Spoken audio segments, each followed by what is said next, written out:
Let's try that. That's a good start. Then we'll go there.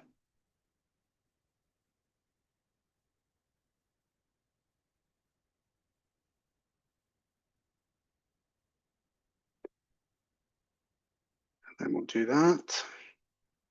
And then last thing, we'll go to full screen. Right. Well, I've got chat open. Voila, indeed. I've got chat open. So if my sound drops out, or if the picture stops, or if suddenly you start seeing pictures of my last trip to Thailand, then please tell me so we can correct that. Although I could talk for 40 minutes about traveling in Thailand, but I won't today. Okay, so welcome. Wherever you are, whatever you're doing, and even whenever you are watching, this is a presentation on designing an AI governance model aligned to the ISO IEC standard 42001, semicolon 2023. It's a pleasure to be here. Thank you for having me. As Gary mentioned, my name's Paul Crafer, and I'm VP of Services for EMEA at the audit and advisory company Assessed Intelligence. So during this presentation, just a couple of kind of housekeeping rules or housekeeping points. In the bottom right-hand side, you'll see a QR code in the bottom of the screen on most slides, and that will take you to somewhere where you can book a technical briefing, either with me or my colleagues, to discuss anything related to audit, pre-audit for ISO 42001, and also how you can go deeper into the ARISE framework, which is a governance and assurance model that we publicly released just recently, and which we'll actually get to with a demo at the end. So be ready to open up an extra browser window on your machines and to go to ariseframework.com, because we're going to be looking at that at the end.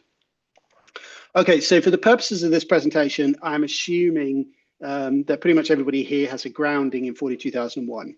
So I won't go through the structure of the standard in much detail, you know, what clauses, Annex A, B, C, D, et cetera, et cetera. And if you're watching this recorded session at a later date, as to the people also now here live, may I suggest opening your copy of 42001 so you can follow along as we discuss specific clauses that are applicable to the model we're going to be looking at. All right. So if you've got 42001, if you've remortgaged your house and bought it from ISO, then open it now, and then we're going to dive in. Okay.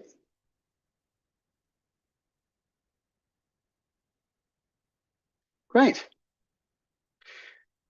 Okay, so let's set the scene, shall we? ISO 42001 is a landmark standard for AI management. There's no getting around it. It is a great starter for 10, and it's important to view it as a baseline. It's not a total solution. There are limits, particularly when it comes to emerging laws like the EU AI Act. So if we think about it from that baseline perspective, we can think about it that you know, let's distinguish between what is managing and what is mandating. ISO 42001 is a voluntary governance framework. It helps organizations like yours manage internal risks. In contrast, the EU AI Act is a compliance framework. One is a choice for management, AIMS. The other is a legal mandate with strict penalties. It's incredible how often you'll read on comments on LinkedIn or presentations that kind of differentiate or don't really get the understanding and the difference between 42001 and the EU AI Act. Now, there might be a whole bunch of you sitting out there right now, and they're kind of like, EU AI Act, not my problem, because perhaps you're not doing business in the EU, or you don't have a high risk system. However, thinking about ISO 42001 as a framework, as something that creates that baseline for managing AI system risks and processes efficiently, that's a great place to start. That's a great place for us to have our mindset. So 42001 doesn't automatically satisfy legal requirements. If we're going to go back to the EU AI Act, it doesn't meet Article 17, for example, right? Quality management system. It just doesn't live up to that incredibly high bar that the EU AI Act, rightly so, sets for a quality management system. So having a certification from 42001 doesn't give you a presumption of conformity, right, for high-risk systems. You still have to get through the legal hurdles. I'm setting where we are, right? I'm trying to clearly present that 42001 is not going to be the all-singing, all-dancing solution that you hoped it would be for your AI systems to make sure that you're fully compliant. But the point I am going to come to is it's a great start. There's also a technical lag in 42001, right? It's built on the foundations of 27001, 2013, which means that when it came out, it missed some of the modern security controls that were introduced in the 2022 update. Now, that's because it was being written as the 2022 update was being released. But more importantly, it lacks robust frameworks for external stakeholder impact assessments. And that's something you'll hear quite a lot. If we had the time today, I'd love to walk through an AI impact assessment, but we'll refer to it kind of tangentially. But one thing that ISO 42001 doesn't do is really thoroughly take into consideration the external stakeholders, the groups that these AI systems affect. We'll have a little bit of a deeper look at that as we go on. So we've considered that 42001 is a floor, right? It's the ground floor, and that's the kind of the analogy we're going to be using as we work through this presentation. But let's have a little bit more at the walls around it. So a kind of a common critique of 42001 is that it doesn't tell you exactly what to do. Now, that is by design, and I'm sure quite a few of you know that. As a management system, 42001 defines the structure for credible governance, but it doesn't necessarily tell you the content, right? Not the exact questions that you need to be answering or the exact checklists that you need to be following. So it doesn't give you the specific content of your AI policies or the choices you need to make as an organization. It provides the strategy, but doesn't necessarily get it moving.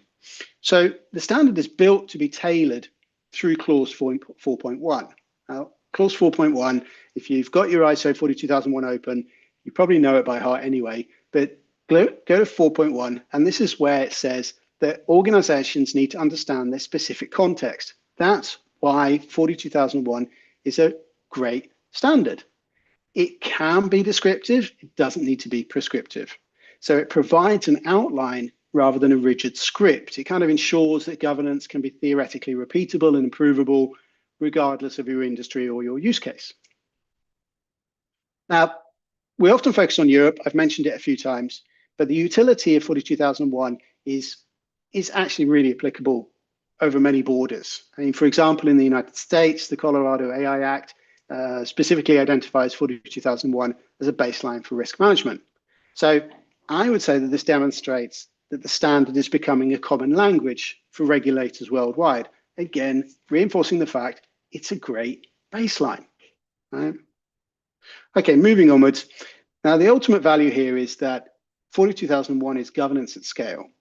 It provides a shared structure that allows large organizations to manage diverse AI portfolios while still giving each department or maybe each business unit or even each project group the flexibility to reflect its own kind of operational remit or its own reality. If there are project groups working on different types of use cases, then those systems, sometimes they can be managed together. Multiple systems can be managed through 42001, but sometimes those systems can be managed separately. Right? So it allows that flexibility within organizations, right, from enterprise through to small organizations. So that's kind of like, okay, what 42001 is and what it isn't, or rather the other way around. We started with what it isn't, and then we went on to what it is. Now let's think about what do we mean when we say AI governance?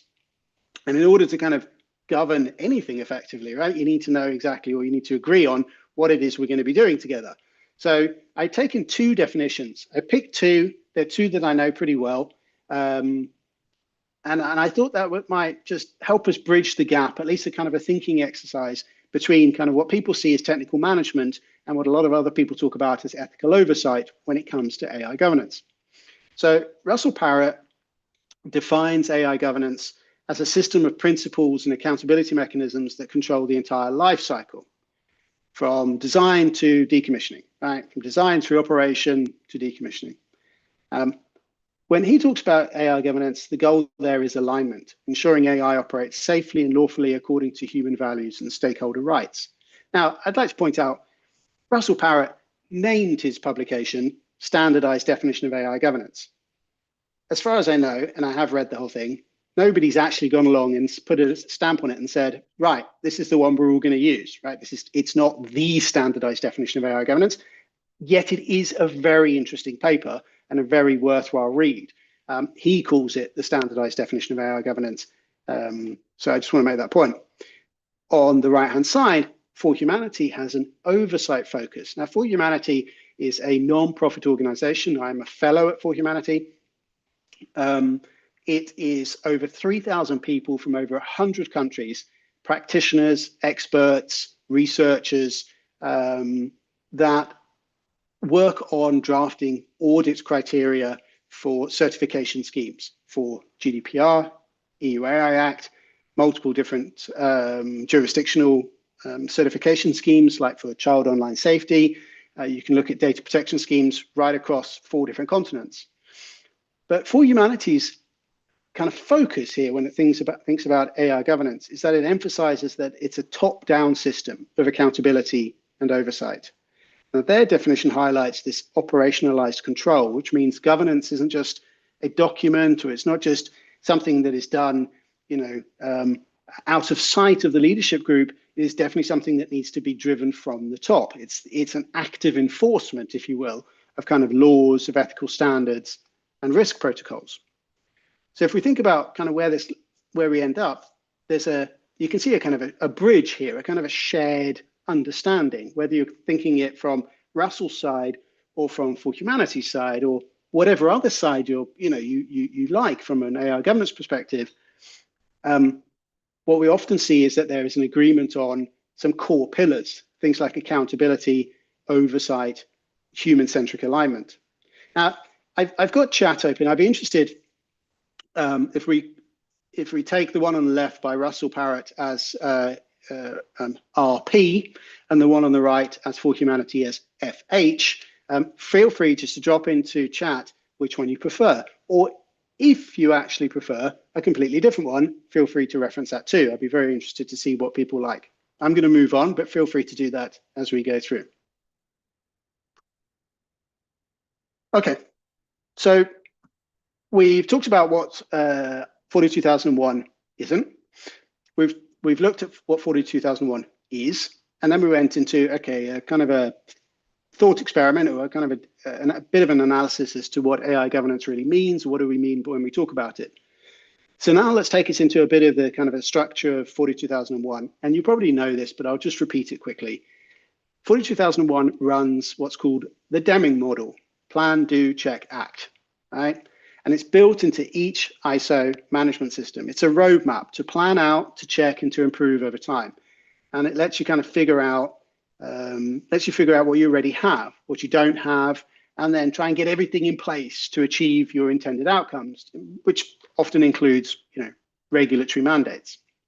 So you can see this represented as a flywheel. Often you see it represented maybe as stages or layers. And of course, if you read 42001, it's kind of, start with 4, move through to 10, right? And plan is clauses 4 to 7, do is clause 8, check is clause 9, and act is clause 10. But I think sometimes you don't always need to think of it from a kind of a very linear perspective. Often there are times when you want to think of it from a non-linear perspective. Can we work on different pieces of 42001, at different times? Now, if it's your first certification audit, probably not. But I just wanted to kind of illustrate that parts of 42001 can be kind of attacked, for want of a better word, at different stages. Thank you, Falco, for your comment on preferring the For Humanity definition. Okay, so I mentioned it before. We're going to have this analogy in our head, right? Because I'm big into analogies. I love to kind of visualize stuff. You'll see loads of graphics in this presentations because I like to talk, as you can tell, and I don't necessarily like to read what's on the screen, and then I just like to kind of visualize. And I was thinking, I don't want stages and I don't want layers. I don't like that kind of like that linearity to that. I like to think about, okay, what are you achieving first, and then what are you achieving building on that, but then also reinforcing what you've just achieved, and then how do you then evolve that into something slightly better than you were doing before? So I kind of came up with this analogy. Well, let's start with, we always start with foundations, and then we're going to build on that to do something slightly more advanced than foundations. So we're going to go up a floor in the organization into the kind of what we could call a blueprint or a zoning floor. And then from there, once we know we've got the foundations in place, we've got our blueprint in place, then we're going to go up into the operational, the engine room, right? Now, there's a dotted line to the third floor, and I've called that the conference rooms. It's kind of where the managers get together, right? It's kind of where you could think about the third floor as somewhere where you kind of monitor consistently, or you assure, or you optimize AI performance and risk. It's kind of where you're looking back at some of your trends and your analyses, and maybe you're taking in an extra tool, or you're kind of building on what you've got already. I would say, yes, you could argue that 42001 touches in on that floor, but I think what I want to concentrate today is all of the work that goes on through the ground floor, the first floor, and the second floor. And I'm not even going to bother with the penthouse, because the leadership are super, super important to 42001. They need to be in the discussion, but 42001 doesn't stretch up into the boardroom. In fact, you can see a little executive there having a cup of coffee as they kind of sit and wait for everybody else to do the work. Okay, so we're going to go through the first three floors. Let's get into them one after another. Okay, all of the points that you see on the screen, from left to right, from systems list to industry best practices, all of these points are covered within ISO 42001. And all of these points are really important when you look at, okay, how can we set the foundation base for what we're going to be doing with 42001? I'd love to be able to go through all of them, but I just don't have the time. So I'm going to pick on those three that are in orange. Right? And before we get into the kind of like the risk management piece, we've got to establish this ground floor. So it's really about aligning technical infrastructure with corporate leadership. Governance can't succeed if it's kind of disconnected from the organization's core strategic direction. So we need to then bring in leadership for strategic alignment. And clause 5.1 is the most critical starting point. It kind of asks top management to get in the game, to demonstrate that active commitment, not just passive approval. I think that's something that a lot of people recognize, is that often when you bring this for leadership buy-in, you'll get passive approval, but you need them to be actively in the game. So this means ensuring that your AI policy and your objectives are fully compatible with your organization's broader business strategy. If we look at data quality and asset management, technically looking at Annex A7.4, if you've got ISO 42001 open, go to Annex A7.4. This mandates that we define and document strict data quality requirements, right? If the data is flawed, the governance model built on it will fail, or you'll just get loads and loads of threshold notifications that you're not hitting all of your performance metrics. So for bias, or for fairness, for transparency, for accountability, all of these things. So we've heard it before, rubbish in, rubbish out. So the data has to be great. And Annex B 2.2 builds on that. It reminds us that an AI policy must be topic specific. So it has to cover essential resources and assets. It has to move beyond generic IT policies to AI specific management. But really, what everything starts with is creating this AI systems list. If we look across all of these points along the bottom here, in this little sequence that you're running through, the journey starts with creating an AI systems list. When we draft certification schemes at For Humanity, we call that a AAA systems list. And it's really about understanding, what have we got in-house at the moment? What are we using? What have we tried? What have we put away? What's on the shelf? What were we running 6 months ago that we're not running anymore? Or are we running that anymore? Do we have any shadow AI? Are the people using shadow AI in different departments? And do we have vendor dependencies?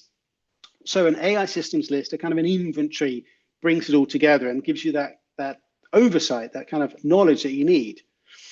As we then move on from AI systems lists, we move through a kind of a regulatory gap analysis. We need to secure that buy-in from the oversight bodies, top management, to ensure we're prioritizing the right risks and then benchmarking against industry best practices. So foundations, now you could do all of these points at the bottom of this slide, right, without even looking at 42001. This would be smart management of an AI system.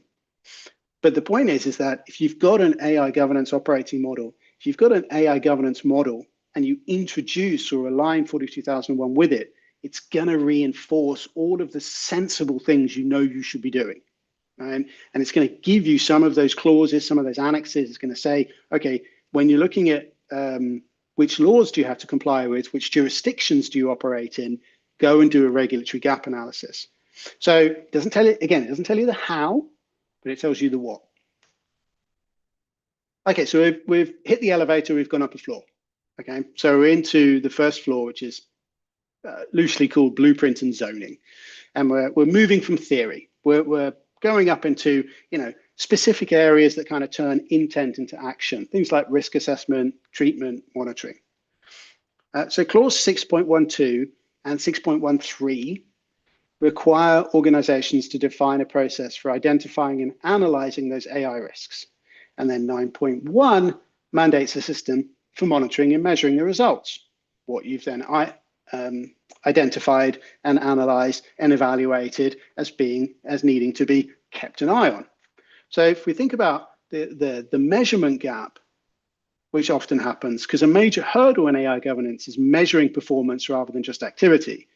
For example, it's easy to count how many risk assessments were done, and it's much harder to know if those risk assessments or those impact assessments actually made the AI more effective or made it more safe. So because 42001 is a management system, it doesn't prescribe those KPIs. It leaves that to the organization's context, we've talked before, and the organization's risk appetite. And in order to get a sense of the risk appetite and a sense of what we do for setting the right performance metrics, we need to look at supplementary frameworks and fill the gap.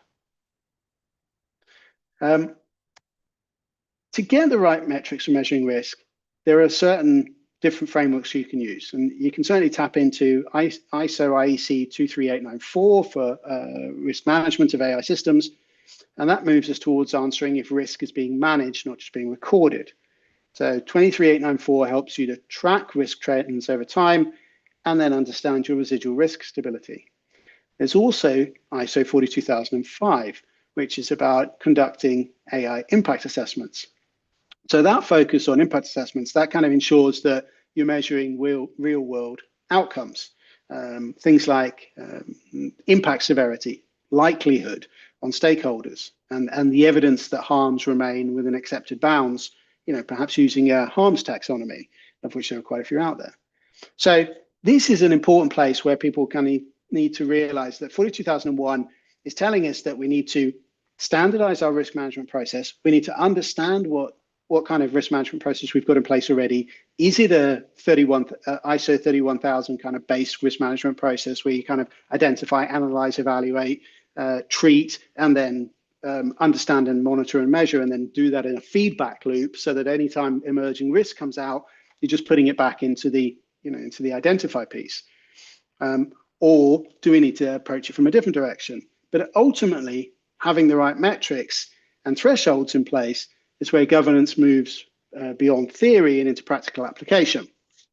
So this is where, we're kind of getting that meaningful contact with our stakeholders. We're understanding what's going to impact them. Okay, moving right along. I know I'm moving at quite a clip, but I'm hoping you're kind of keeping up. This is the third area we're going to touch on, and then we're going to, after this slide, we're going to move over to looking at the ARISE framework. So hang in there. The second floor is the operational hub, and this is this is where we're going from high level policy. We're going from the foundations was, what do we know we do, into the first floor, which is we know we do that, but how well are we doing it? And then into the engine room, which is now we need to make sure we're doing it really, really well. We need to make sure this engine is purring. So we're going from high level policy to the kind of the technical and procedural requirements of 42001 of a management system. Here, data quality transparency and third-party oversight, they need to converge to ensure the system remains valid and compliant. Again, all of those points at the bottom of the slide are super, super important at this stage. Again, at when you get here, when you get to this floor, when you're kind of in this spot. Yes, it is, you're right.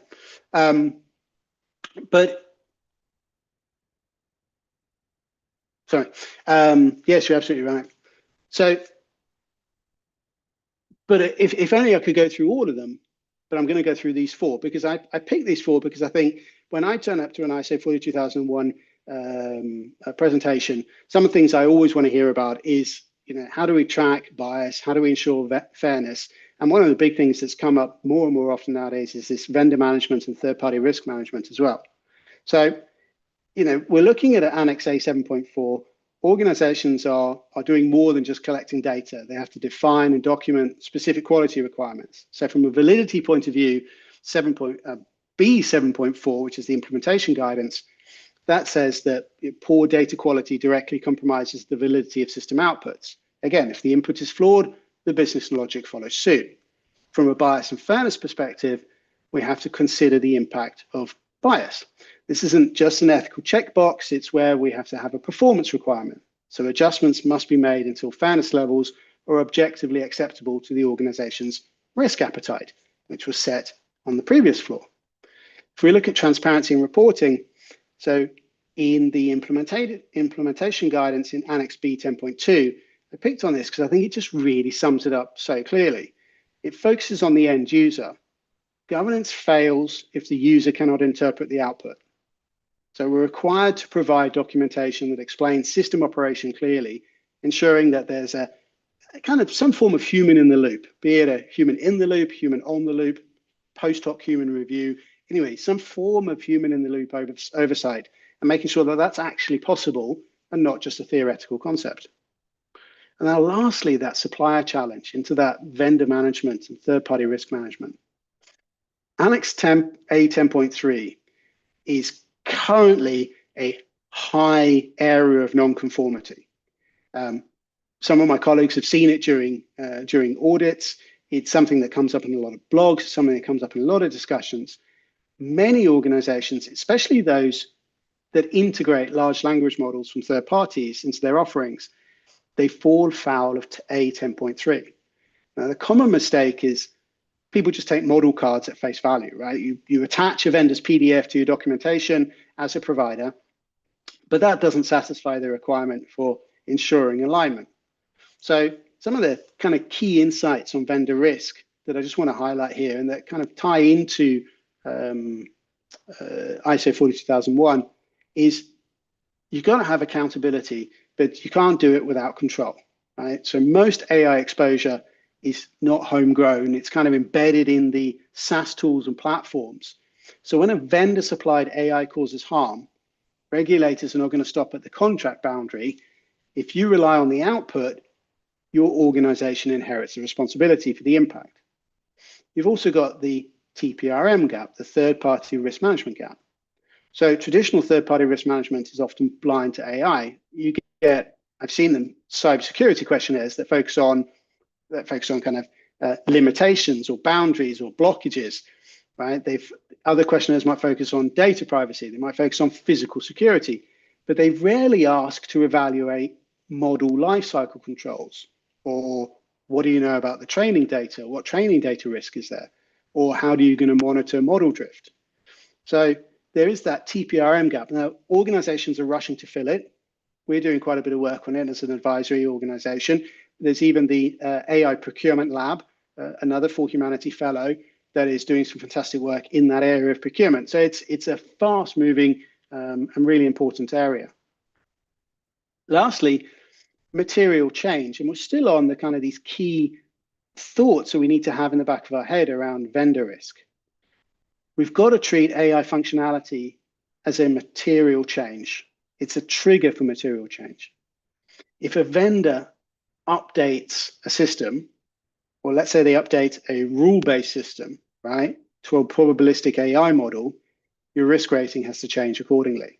So we've all seen it. an LLM gets an update, or you're running Salesforce and the what is it called, Einstein within Salesforce gets updated, and or you're running Copilot or something like that.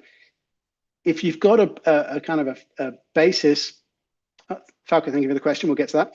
If you've got a basis on an LLM, then we'll absolutely need to think about, okay, if there's an update, does that require a change management plan in the way that we deliver that service to our employees or to our customers in order to reflect that material change? So just to kind of close the loop a little bit on these three flaws, right? To be compliant within a kind of a vendor supplied AI situation, you can't treat it as an external exception. It has to be governed as part of your own system. If you're relying solely on contracts and questionnaires without verifying the kind of the AI lifecycle governance of your suppliers, you're not deferring, you're not sidestepping the liability, you're basically taking it on, you're accumulating it, you're not avoiding it. So you've got to, I think that vendor supplied piece, that vendor management piece is super, super important. So we've been through three flaws. I'm just going to we're going to just pop our head into the conference room and think a little bit about what they're talking about in there. Now, 100% you could argue that there are clauses and there are annexes within 42001 that have some space within this conversation, right? I mean, let's see. Conduct quarterly performance analysis. You know there's going to be a quarterly business review, and that people are going to be saying, okay, how well are we performing with our AI management standard? And even clause 10.2 states that the organization shall continually improve the suitability, adequacy, and effectiveness of the AI management system. Of course. But what I'd argue is that at this level, you've now moved out of exactly what 42001 can supply you with, can benefit you with. You're now in a stage where you're starting to evolve your own processes. You're taking your own workflows. You're thinking about what is it that we can do better than the competition. You're not necessarily conforming with 42001. It's an evolution from this point. One example I'll give just to kind of illustrate this. The kind of the AI literacy piece, right, within 42001. I didn't touch on it. It was on an earlier floor. I just didn't have the time. But there's a lot within 42001 that talks about competence, talks about human resources, talks about having the right people doing the right jobs, the right people in the right place doing the right stuff, right? At this level, when you get up into the conference rooms, when you start to approach the boardroom, when you're kind of moving out of what 42001 can really influence you to do, you can start thinking about, okay, now's when training programs start to include more advanced topics. And that's something that 42001 is not going to ask you to do. Within For Humanity, we've devised an AI literacy.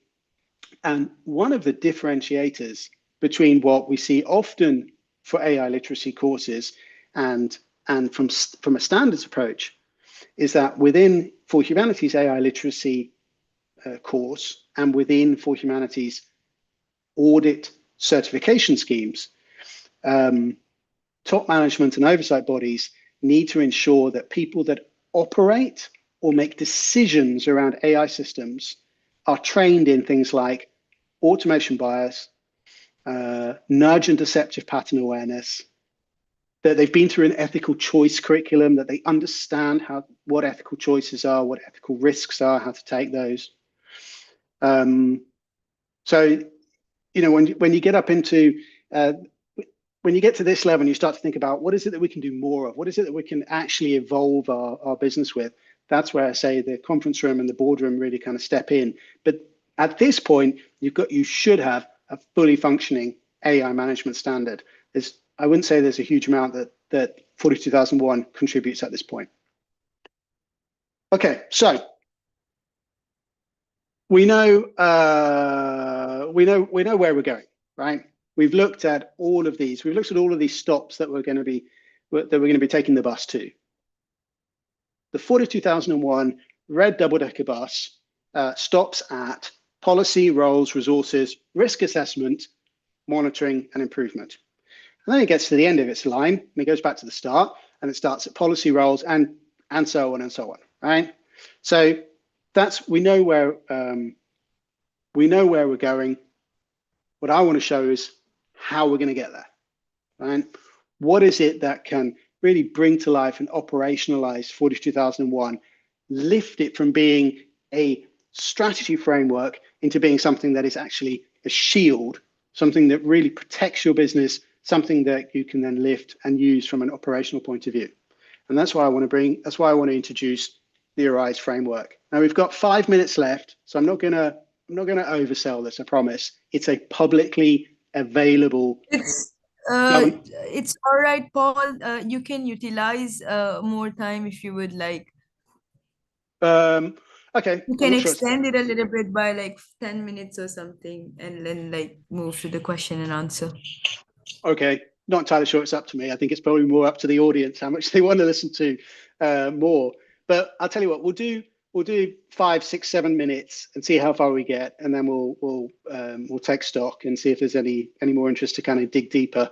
The point I wanted to make is that the Arise framework is a publicly available governance and assurance model. And we've made it publicly available because we know that good governance shouldn't have a price tag, really. I mean, yes, assessed intelligence will help you to implement, operate, and validate your AI systems, and we will do it using the Arise framework. But if you want to dig into the Arise framework, if you want to use it yourself for example, 42001 or 27001 or 27701 or NIST or the EU AI Act, it's available, right? It's a lot of work. It's been evolved over quite a few years, and all of the controls are in there. So what I was hoping that we would do is, for the people that are on the call, and if you're watching from home at a later date, go to ariseframework.com. I will do it at the same time. Shall I?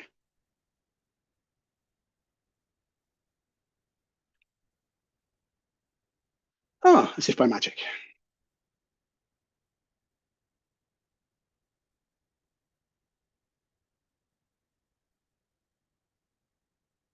Okay, so just to double check, can people see the Arise framework on my screen? Please just give me a thumbs up in chat, or Gary, if you can just confirm over by going off mute.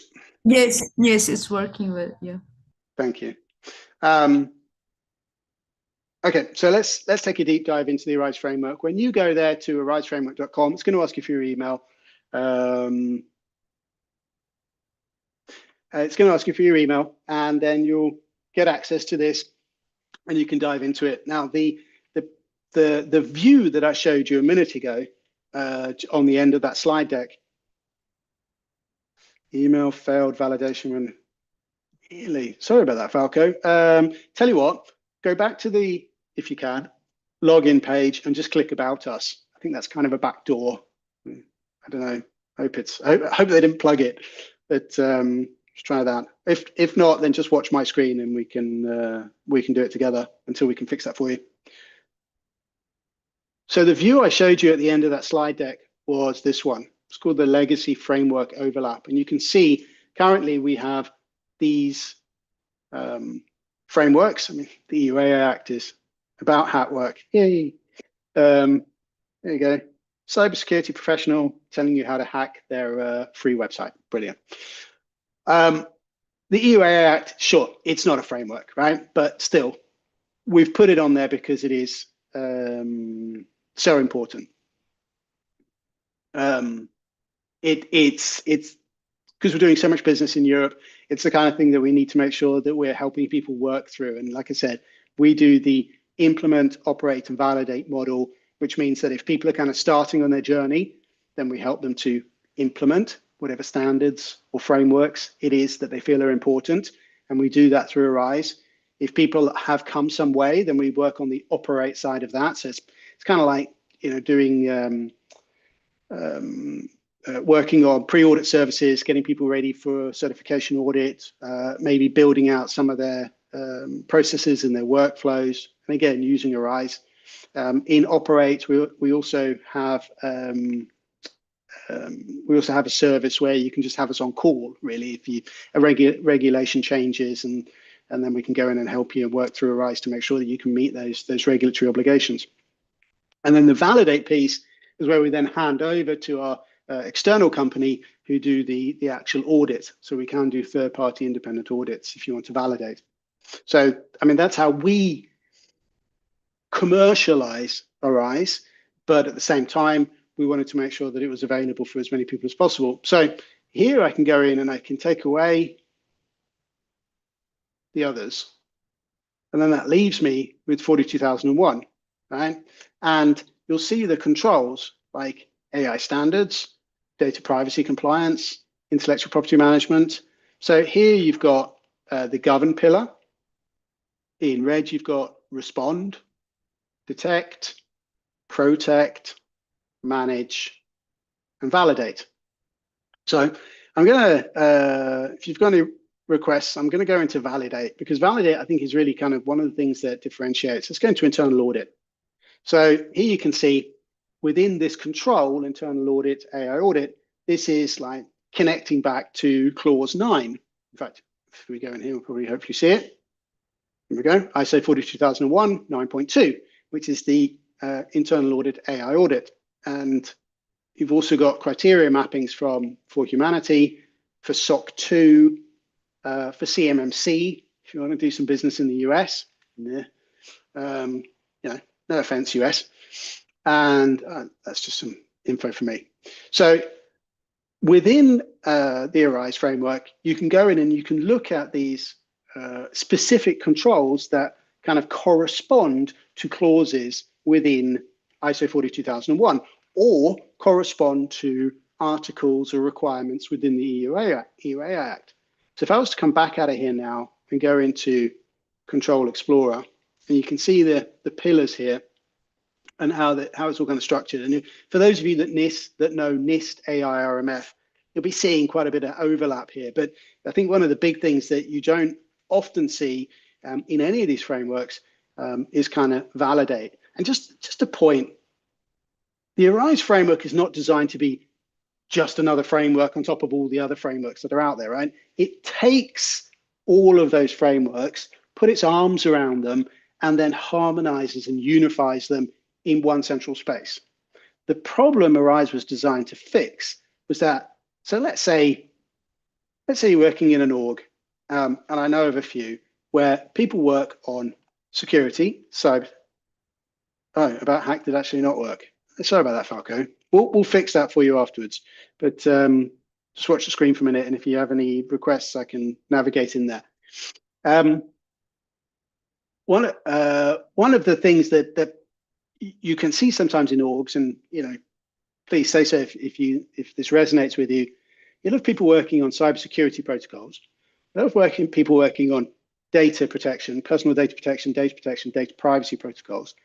And then you've got that new team down the hall that you don't often see, and they're all working on AI, right? They're doing maybe design, development, or maybe it's part of procurement. They're procuring the systems that are coming in, or it's the team that are going to be operating it. And then you've got compliance sitting in another room. You've got legal sitting in a different room.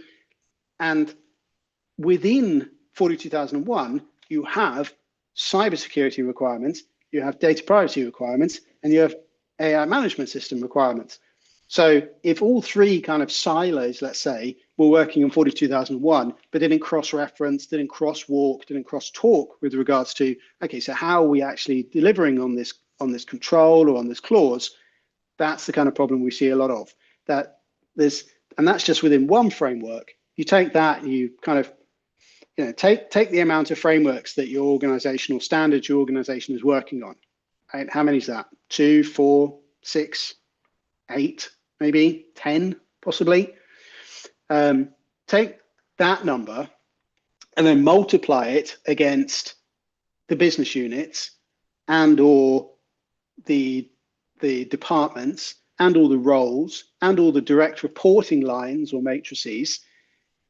So you've got the amount of standards times the amount of people that's working on it. Where do you get? What number do you get? If it's anything under 20, you're doing well.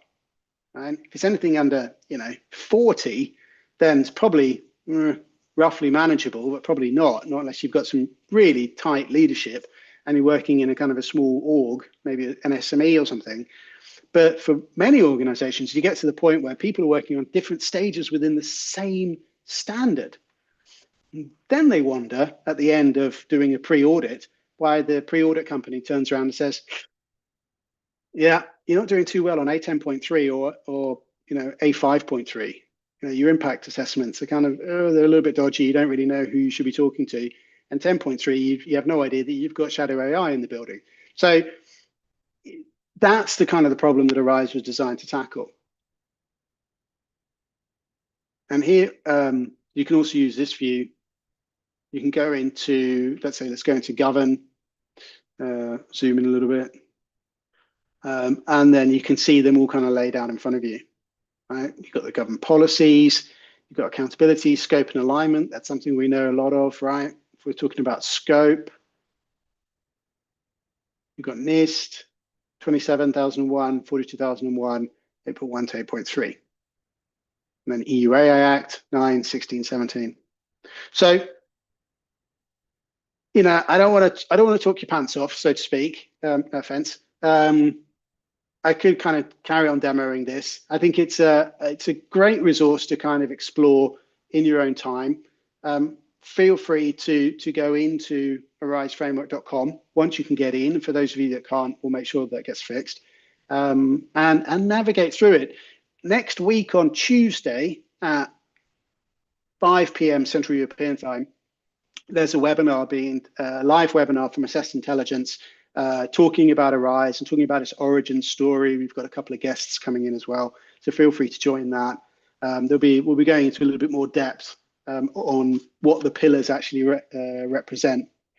The point being, I started off by saying, okay, we're going to talk about 42,001 and we're going to look at an AI governance operating model. And I think it's often that we talk about AI governance models without actually thinking about how do you take the kind of the theory or what's written on paper and operationalize it and make it something that's repeatable, something that you can scale, something you can work on day in, day out and see actual tangible results and see, and I don't just mean the certification badge that you wear on your sleeve once you pass the audit, talking about things you can actually see and that the AI system you're deploying in your business is actually safe. It's ethically managed. You've thought about the obligations for responsible AI deployment. You've thought about the processes for responsible AI deployment. It's that operationalization that I think is key in that definition.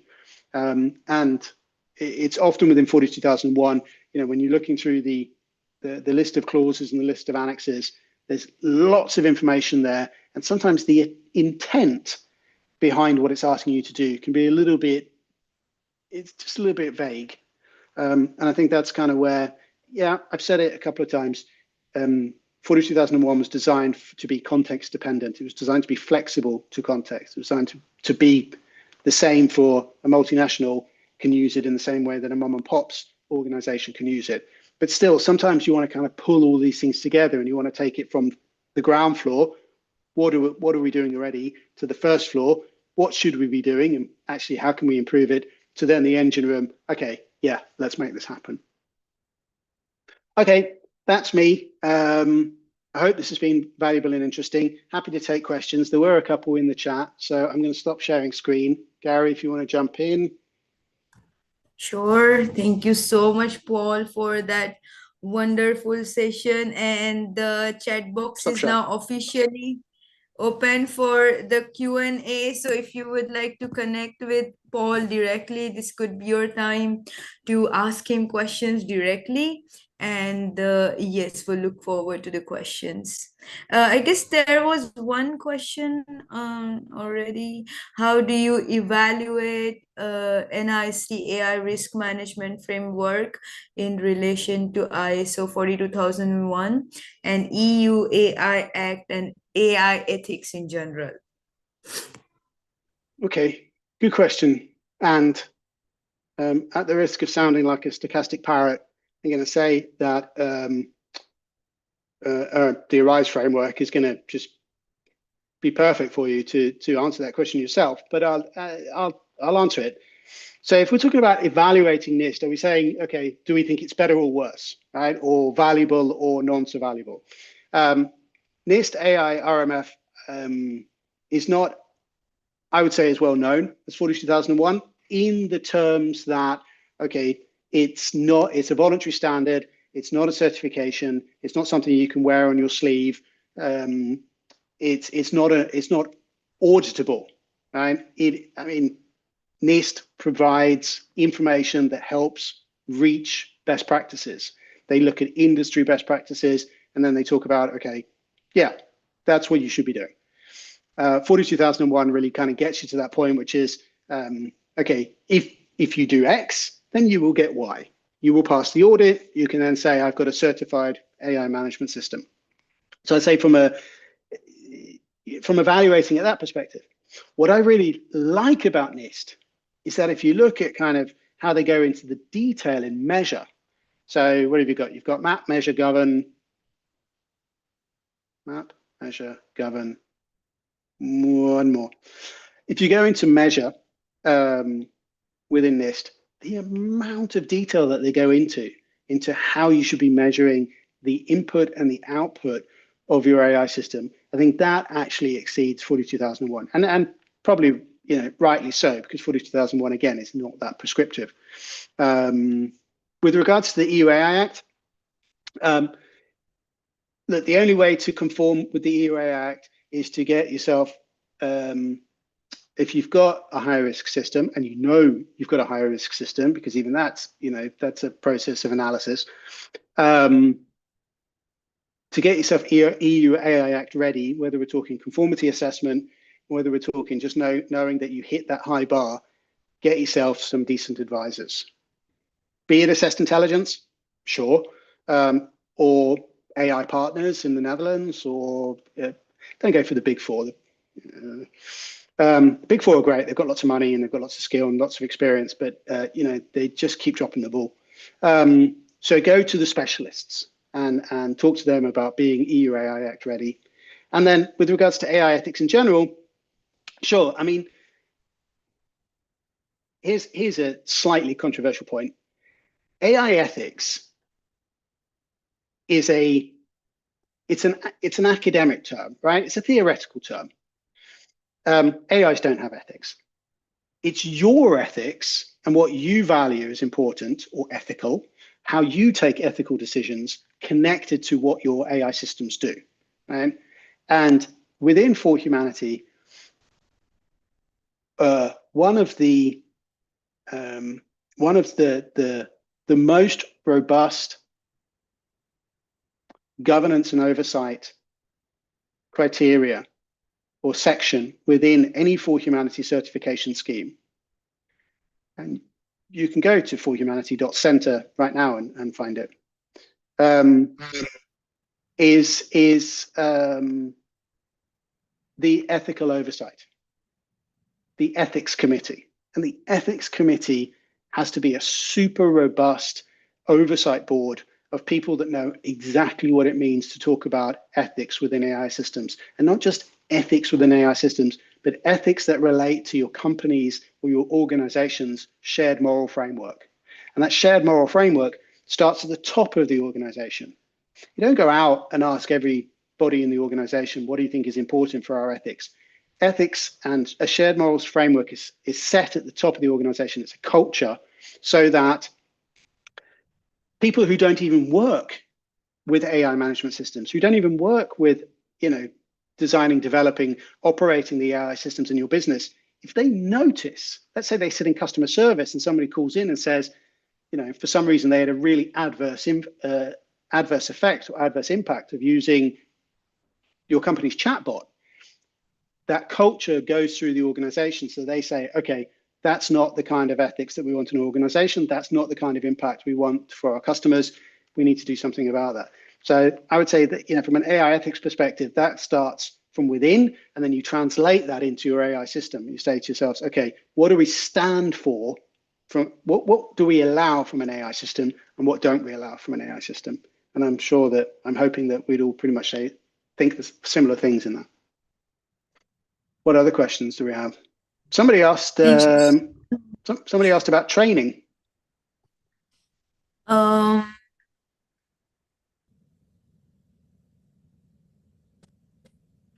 Oh, there's GSDC. Gary, maybe you want to take this Yeah. one. Sure. So, yes, Falco, I'm sharing the more details about the certification in the chat box soon, as soon as we get finished with the Q&A session. And yeah, a lot of thanks, Olufemi, for joining this session as well.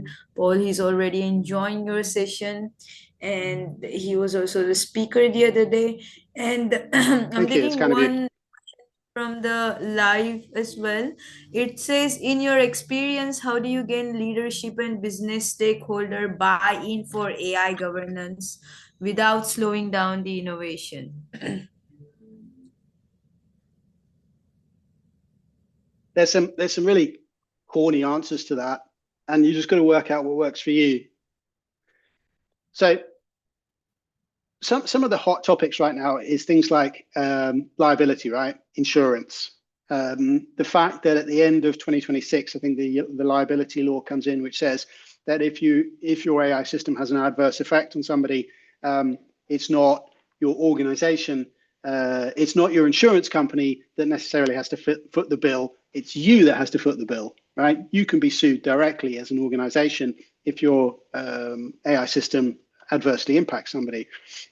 You know, is your organization set up, is your legal team set up to deal with, I'm going to take it there, to deal with somebody who commits suicide after they interact with your chatbot, right?